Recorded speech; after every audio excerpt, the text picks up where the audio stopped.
ओम नमः शिवाय। ओम नमः शिवाय। एक समय की बात है, पांडवों को अज्ञातवास के लिए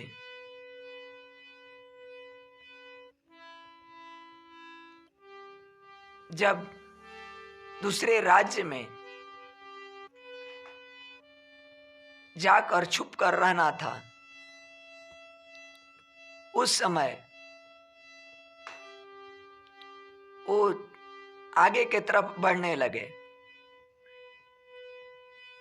जब आगे बढ़ रहे थे तो शनिदेव ने उनका परीक्षा लेने के लिए एक माया का महल बनाया। उस माया के महल को देख के भीम जी ने अपने बड़े भाई युधिष्ठिर से बोला, मुझे इस महल को देखने का बहुत अभिलाषा है। इतना सुंदर महल हमने कभी नहीं देखा। उसके बाद युधिष्ठिर ने उन्हें आज्ञा दिया कि जाओ देख कर आओ। जब भीम उस महल के पास पहुंचे तो वहां एक दरवान खड़ा हुआ था।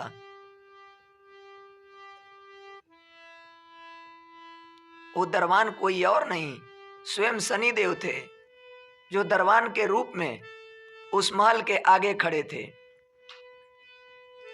उन्होंने भीम से कहा कि आप इस महल में तभी जा सकते हैं जब हमारे शर्तों को मानेंगे।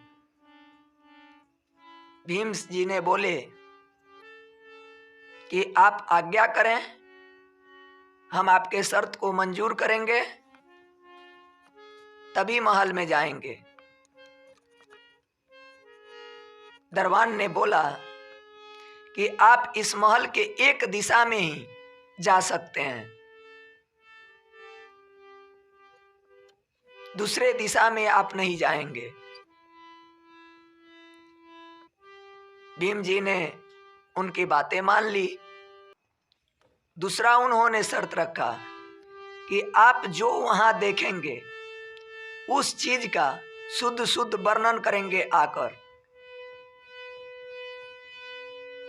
उसका पूरा वृत्तांत हमको बताएंगे। भीम जी ने ये भी स्वीकार कर लिया। तीसरा उन्होंने क्वेश्चन किया, जब आप देखकर वापस आएंगे, अगर उसका सही आपने वर्णन नहीं किया तो आपको कारागार में डाल दिया जाएगा। भीम जी ने तीनों वचन को मान लिया, मानकर और महल में प्रवेश किए। महल के उत्तर दिशा में जब पहुंचे तो वहां देखे कि बाग लगा हुआ है, अनेकों प्रकार के फूल हैं, सुगंधित सारे फूल हैं। मगर आश्चर्य उन्होंने एक चीज देखा कि वहां पे 3 कुएं हैं, 2 छोटा और 1 बड़ा। जब बड़ा वाले से पानी निकलता है तो छोटा दोनों कुआं भर जाता है। छोटे कुएं से जब पानी निकलता है तो बड़ा कुआं खाली का खाली ही रह जाता है। भीम जी को कुछ भी समझ में नहीं आया और वापस आ गए। जब भीम जी दरबान के पास पहुंचे, दरबान ने पूछा, उन्होंने अपना जो भी देखा था बता दिया। इतना सुनकर दरबान ने बोला कि आप अब बताइए कि उसका अर्थ क्या है। 2 कुएं को 1 कुआं भर देता है और 1 कुएं को 2 कुएं मिलकर नहीं भर पाते हैं। भीम जी ने बोले कि हमको इसका कुछ ज्ञान नहीं प्राप्त हुआ, इससे हमको कुछ निष्कर्ष नहीं निकल पाया। इसको हम समझ नहीं पाए। तब दरबान ने अपने शर्तों के अनुसार भीम को कारागार में डाल दिया। थोड़े देर बाद युधिष्ठिर ने अर्जुन को भेजा कि जाओ और भीम को लेकर आओ। भीम कहाँ रह गया? जब अर्जुन महल के पास पहुंचे तो देखे कि भीम कारागार में पड़ा हुआ है। तब दरबान से अर्जुन ने पूछा कि हे दरबान, भीम को कारागार में क्यों डाला गया है? फिर वही क्वेश्चन दरबान ने अर्जुन से भी किया। बोला कि अगर तुम महल के एक दिशा में जाओगे, जो चीज देख कर आओगे उसका सही वर्णन कर दोगे तो तुम्हारे भाई को भी मैं छोड़ दूंगा और तुम्हें भी छोड़ दूंगा, और नहीं वर्णन किए तो तुमको भी इसी कारागार में डाल दिया जाएगा। अर्जुन बोले कि ठीक है। जब अर्जुन गए तो दक्षिण दिशा में गए। दक्षिण दिशा में जाने के बाद उन्होंने देखा कि चारों तरफ हरियाली ही हरियाली है। एक तरफ बजड़े की खेती है, एक तरफ मक्के की खेती है। मक्के के खेत में बजड़ा का फसल निकल रहा है, बजड़े के झाड़ से मक्के का फसल निकल रहा है और मक्के के झाड़ से बजड़े का फसल निकल रहा है। ऐसा देखकर आश्चर्य में पड़े और फिर वापस आए। वापस आकर उन्होंने दरबान से बोला कि मैंने ऐसा ऐसा चीज देखा। दरबान ने बोला कि इसका सही वर्णन करके हमको बताओ कि इसका मतलब क्या है। अर्जुन भी नहीं बता पाए। अर्जुन को भी कारागार में डाल दिया गया। थोड़े देर बाद युधिष्ठिर ने नकुल को भेजा कि देखो जाकर कि दोनों भाई कहाँ रह गए। जब नकुल वहां पहुंचे तो देखे दोनों भाइयों को कारागार में। ऐसा देखकर दरबान से पूछे कि इन दोनों को आप कारागार में क्यों डाले हैं। तब उन्होंने बताया कि ये अपने शर्तों के अनुसार ही बंदी हैं। अगर तुम इस महल में जाओगे, जो देखोगे आकर सही उसका वर्णन अगर करोगे तो ये तुम्हारे दोनों भाइयों को भी छोड़ दूंगा मैं। फिर नकुल ने पूरब दिशा की ओर गए और जाकर देखा महल में तो एक सोने का शिला एक चांदी के सिक्का पर टिका हुआ था।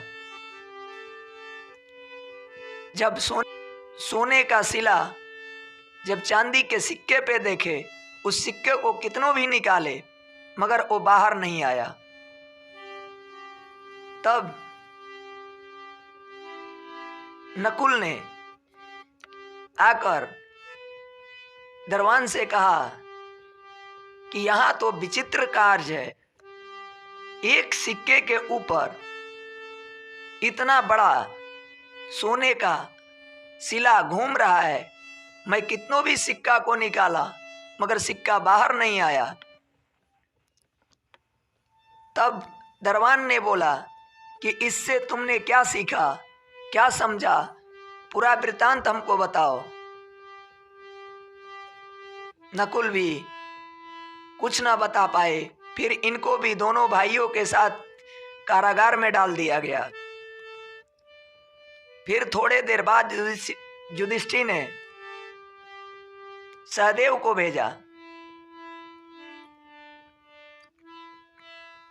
जब सहदेव वहां पहुंचे, तीनों भाई को कारागार में देखकर अचंभित हो गए और दरबान से पूछे कि क्यों इतने वीर महावीर को तुमने कारागार में डाल दिया। फिर दरबान ने उनसे भी वही क्वेश्चन किया वही प्रश्न किया कि आप एक पश्चिम दिशा बचा हुआ है, उस दिशा में जाकर जो भी आप देखेंगे, अगर उसका सही वर्णन आप कर देंगे, सही अर्थ हमको बता देंगे, तो आपके तीनों भाइयों को और आपको भी यहाँ से जाने दिया जाएगा। अगर आपने नहीं बताया तो आपको भी इसी कारागार में डाल दिया जाएगा। सहदेव ने भाइयों की दशा देखकर अपने भी उस कारागार में रहने के लिए विवश थे। फिर महल के अंदर गए और जाकर देखा तो वहां देखा कि गाय बहुत सारी अच्छी अच्छी सुंदर सुंदर गायें हैं, मगर जब गायों को भूख लगती है तो वो अपने बछड़े का दूध पीना आरंभ कर देती है। जब भी उसको भूख लगता है तो अपने बच्ची का दूध पीना स्टार्ट कर देती है। ऐसा देखकर सहदेव भी वापस आए। फिर उन्होंने दरवान से बोला कि ऐसा ऐसा मैं देखा, मगर मुझे ये पता नहीं कि ऐसा क्यों है। सहदेव को भी उन्होंने कारागार में डाल दिया। कुछ समय बीतने के बाद युधिष्ठिर सोचे कि आखिर ये चारों के चारों रुक कहाँ गए, जिसको भेजता हूं वापस नहीं आता। ऐसा देखकर युधिष्ठिर और पंचाली दोनों उस महल के पास पहुंचे। तब उन्होंने दरबान से पूछा कि आखिर इनकी गलती क्या है कि जिसके लिए आपने इनको कारागार में डाल दिया है। तब दरबान ने बोला कि इन लोगों से महल देखने के कुछ शर्त रखे गए थे, इन्होंने अपने शर्त को पूरा नहीं किया, इसके लिए कारागार में बंद है। अगर आप इनको छुड़ाना चाहते हैं तो सारे सवालों का जवाब दें और अपने भाइयों को साथ लेकर जाएं। इतना बातें सुनकर युधिष्ठिर ने बोला कि मैं सारे सवालों का जवाब दूंगा, पहले इनको बाहर निकालो और इनके सवाल हमको बताओ। पहले भीम को निकाला गया। भीम बाहर आए। तब युधिष्ठिर ने उनसे पूछा कि तुमने क्या वहां पे देखा। तब भीम ने बोला कि मैं वहां पे 3 कुएं देखा, एक बड़ा और 2 छोटा। जब बड़े कुएं से पानी बाहर आता था तो छोटा भर जाता था, मगर जब छोटा कुआं दोनों का पानी बड़े में आता था तो बड़ा का पेट खाली का खाली ही रह जाता था। तब युधिष्ठिर ने मुस्कुराते हुए कहा कि एक कलयुग का आरंभ है, अब कलयुग आने वाला है। एक कलयुग का संकेत है। एक माँ अपने बच्चों के लिए पूरे जीवन को व्यतीत करके उनका पेट पाल देगी, मगर एक माँ के पेट पालने के लिए 5 बच्चों का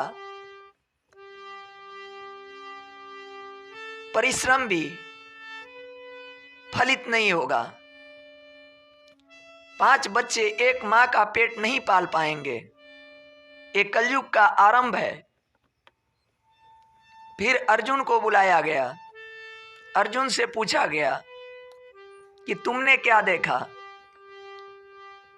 अर्जुन ने बताया कि मैं जिस जगह पे गया था वहां चारों तरफ हरियाली ही हरियाली थी। एक तरफ बाजरे की फसल थी, एक तरफ मक्के की फसल थी। मक्के के फसल पे बाजरा लग रहा था और बाजरे के पौधे पे मक्का लग रहा था। तब युधिष्ठिर ने बताया कि ये कलयुग का थोड़ा समय बीतने के बाद ये कार्य समाज में इस धरती पे आरंभ हो जाएगा। शूद्र के घर ब्राह्मण की लड़की का ब्याह होगा, शूद्र के लड़की के घर ब्राह्मण के घर की लड़की का शादी होगा। उस समय समाज में कोई नैतिकता नहीं होगी। समाज ऊंच नीच बड़े छोटे सबका भेद खत्म कर लेगा। धर्म कर्म सब कुछ भूल जाएगा। सिर्फ अपने निजी स्वार्थ के लिए हर चीज को वो अपनाने लगेगा। तब उन्होंने नकुल को बुलाया। नकुल को बुलाकर उन्होंने पूछा कि तुमने क्या देखा? तो नकुल ने बोला कि मैं जिस जगह पे गया था वहाँ बहुत सारे सुंदर सुंदर पर्वत जो फूलों से सुशोभित थे, वहाँ मैंने देखा कि एक चांदी के सिक्के पे सोने का बहुत बड़ा सा शिला घूम रहा था। मैंने उसको कितनों भी प्रयास किया निकालने का, मगर वो बाहर नहीं आया। ये सुनकर युधिष्ठिर मुस्कुराते हुए बोले कि एक कलयुग का मध्यांत होगा। पाप इतना बढ़ जाएगा कि पुण्य शून्य के बराबर रह जाएगा।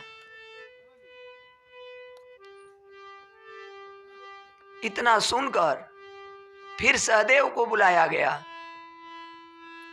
सहदेव से पूछा गया कि तुमने क्या देखा? सहदेव ने बताया कि मैंने सबसे ज्यादा विचित्र चीजें देखा।